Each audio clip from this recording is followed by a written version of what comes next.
السلام علیکم ورحمۃ اللہ وبرکاتہ۔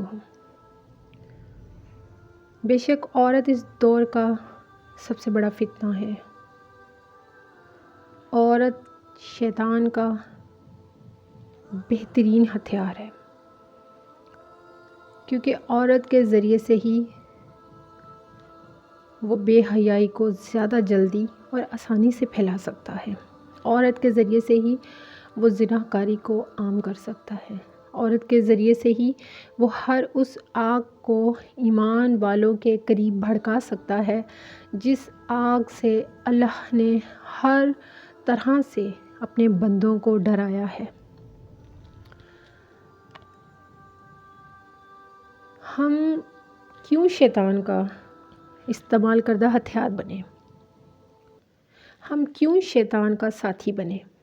ہم کیوں شیطان کی شریکہ کار بنے؟ جبکہ ہم جانتی ہیں کہ اللہ سبحانہ و تعالیٰ نے عورت کو ہی مرد کا بہترین ایمان کا ضامن بنا دیا ہے۔ اللہ سبحانہ و تعالیٰ نے عورت کو کائنات کی بہترین تخلیق بنایا، تو شیطان کیسے اللہ کی اس خوبصورت اور بہترین تخلیق کو استعمال نہ کرے؟ وہ ہر ممکن اس کو استعمال کر رہا ہے اور کرتا رہے گا۔ میں اپنے پردے کی وجہ سے بہت ساری جگہوں سے ریجیکٹ کی گئی، پھر وہ چاہے زندگی کے معاملات ہوں، رشتوں کے معاملات ہوں، جاب کے معاملات ہوں، میں اپنے پردے کی وجہ سے ریجیکٹ کی گئی، مگر میں فخر سے کہتی ہوں کہ میرا پردہ میرا فخر ہے۔ الحمدللہ رب العالمین۔ میں اللہ سبحانہ و تعالیٰ کا شکر ادا کرتی ہوں کہ مجھے اس نے قبول کیا، مجھے اس کے بندوں سے کوئی دکھ نہیں، کوئی تکلیف نہیں جو مجھے میرے پردے کی وجہ سے ریجیکٹ کرے، اور اس انسان کی اوقات ہی کیا ہے جو مجھے ریجیکٹ کرے۔ مجھے ایسی ریجیکشن بارہا ہر جگہ ہر وقت ملے تو مجھے کوئی دکھ نہیں جس ریجیکشن میں مجھے وہاں کی انٹری مل جائے، اور میرے اللہ کے قریب کی انٹری میرے لیے زیادہ اہم ہے۔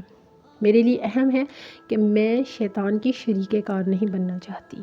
میرے لیے اہم ہے کہ میں اس دور کے فتنے پرور عورتوں کی فہرست میں نہیں کھڑا ہونا چاہتی۔ میرے لیے اہم ہے کہ میں بولوں تو میرے الفاظ میں وہ جانداری ہو کہ شیطان سمیت تمام وہ لوگ جان سکیں کہ میرے لیے میرا پردہ بہترین ساتھی ہے۔ مجھے یہاں یوٹیوب پر بھی بہت سارے ایسے کمنٹس بھی آتے ہیں جن میں مجھ سے کہا جاتا ہے کہ آپ یوں ویڈیو بنا رہی ہیں، یہ بھی اسلام اجازت نہیں دیتا۔ دیکھیے، عورت جو ہے نا، عورت ہی عورت کے لیے بہترین مثال بنتی ہے، عورتوں کے لیے مرد بہترین مثال نہیں بنتے۔ عورت ہی عورت کا بہترین استاد بن سکتی ہے، عورت کا بہترین استاد مرد نہیں بن سکتا۔ مرد کبھی بھی عورت کا آئیڈیل نہیں ہو سکتا سوائے اس کے محرم مردوں کے۔ تو پھر جہاں 10 عورتیں بے پردگی میں بیٹھ کر شیطان کی شریکہ کار بن کر بے حیائی کو پھیلاتے ہوئے اس دور کے فتنہ پرور عورتوں کی فہرست میں کھڑی ہیں، وہاں پر اللہ کی کوئی بھی نیک بندیاں، مجھے بھی اگر اس نے توفیق دے رکھی ہے تو میں اس پر مسلسل قائم رہوں گی، وہ جا کر ان کو اللہ کے احکامات سے ڈرا سکتی ہیں، ان کو بتا سکتی ہیں۔ میرا یہاں پر بیٹھ کر بات کرنے کا مقصد یہ نہیں ہے کہ میری بات سے مرد حضرات جو ہیں وہ سیٹسفائی ہوں۔ مجھے اپنے پردے سے، اپنی بات سے، اور اپنے جو اللہ نے مجھے جتنا بھی علم دیا ہے، جتنی بھی عقل دی ہے، جتنی بھی مجھے اس کے سامنے اس کی گئی خلاف ورزیوں کا خوف ملا ہے، اس سے میں اپنے ساتھ کی خواتین کو ڈرا سکوں بس۔ ہاں، مرد حضرات بھی دیکھتے ہوں گے ان ویڈیوز کو، مرد حضرات بھی دیکھتے ہوں گے، وہ بھی ہیں۔ کوئی اپنی بہن کو، بیٹی کو، بیوی کو یا ماں کو پردے کی طرف لاتا ہے تو یہ وہ اجر ہے جو اللہ سبحانہ و تعالیٰ مجھے دنیا میں دے گا۔ اس نے علم یا عبادتیں کبھی بھی ایسی قبول نہیں کرنی جو صرف اپنی ذات کے لیے استعمال کی جائیں گی۔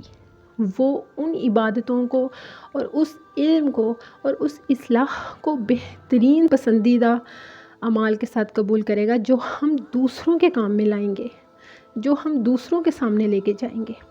میرا پردہ میرا بہترین ساتھی ہے۔ آپ بھی شیطان کے شریک کار یا شیطان کے ساتھی مت بنیے۔ شیطان کا ساتھی بننے سے بہت بہتر ہے کہ آپ پردے کے ساتھی بنیے۔ فتنہ اور پردہ یہ وہ دو نیکی اور بدی ہیں جن میں سے سلیکشن آپ نے کرنی ہے۔ فتنے کا بہترین مقابلہ کرنا ہے تو آپ کو پردے کو اپنانا ہوگا۔ عورت ہے تو اسے پردہ اپنانا ہوگا، مرد ہے تو اسے اپنی نظر اور اپنی حیا کا پردہ اپنانا ہوگا، کیونکہ فتنوں کا مقابلہ ہم پردوں کے ذریعے سے ہی کر پائیں گے۔ جب آپ پردے میں جائیں گے، جب ہی آپ اللہ اور اس کے رسول، قرآن و حدیث کی روشنیاں اور احکامات کو سمیٹیں گے، اور جب آپ کے پاس یہ روشنیاں ہوں گی نا تو یقین کیجئے فتنوں کے اس دور میں آپ